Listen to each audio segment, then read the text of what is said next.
After spending a few days in Paris, I'm off to London.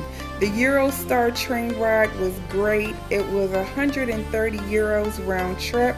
I didn't eat very well in Paris, so on that Eurostar, I was eating everything.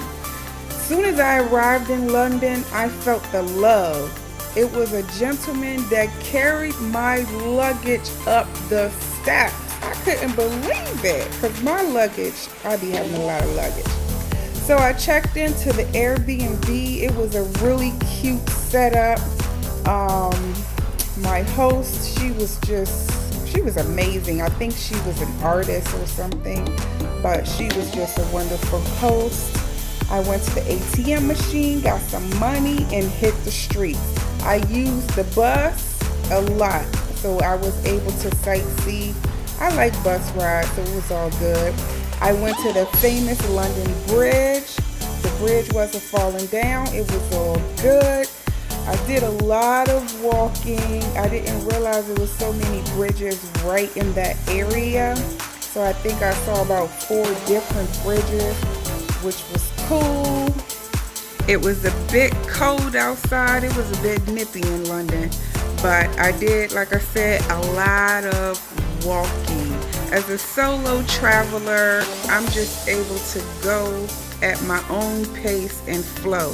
So I don't feel like I have to rush to get to venues, or, one day I don't feel like doing anything, I just don't do anything. I ran into a gallery, so I went in to see a little art gallery. I love everything free, and it was a free gallery. I did some more eating because, like I said, I did not eat very well in Paris. So when I got to London, I was just eating everything, and everything was good. I only spent 3 days in London, so I had a lot to cover. So I went to the Cathedral, walked around in there. It was pretty interesting. It was open late, so I was surprised about that. They had the little confession room. So if you wanted to confess, there was the door. Okay? I didn't do no confessing. I just did a walkthrough. Okay? Again, at that night, I did do a lot of walking. It was some buildings I took photos of that I can't even remember what it was. The next day, I did go to Buckingham Palace. I did see the changing of the guard, but my freaking phone died, so I missed out on that.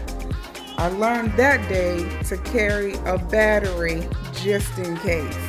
I also went to the Kensington Palace. It was pretty interesting, calming. The people were really cool in London. I mean, I felt very welcomed.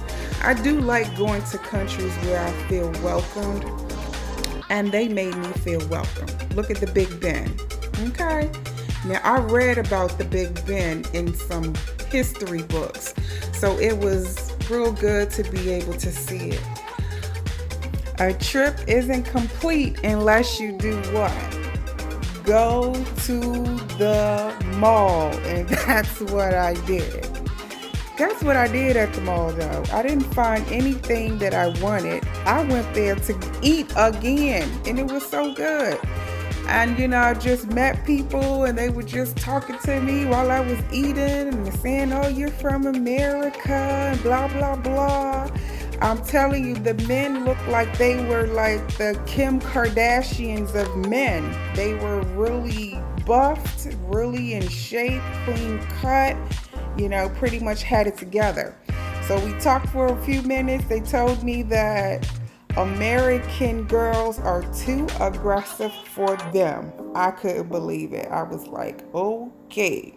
So after that, the next day was my last day before I was going to head out. So I went to Chinatown just to browse through, ate a little bit of Chinese food, and got ready to go home. I also saw the London Eye. So that was good as well. Went back to Paris again.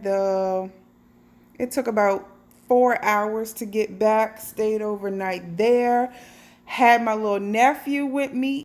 He was studying abroad, so during the time I went, he was there. So even though I travel solo, I always run into people.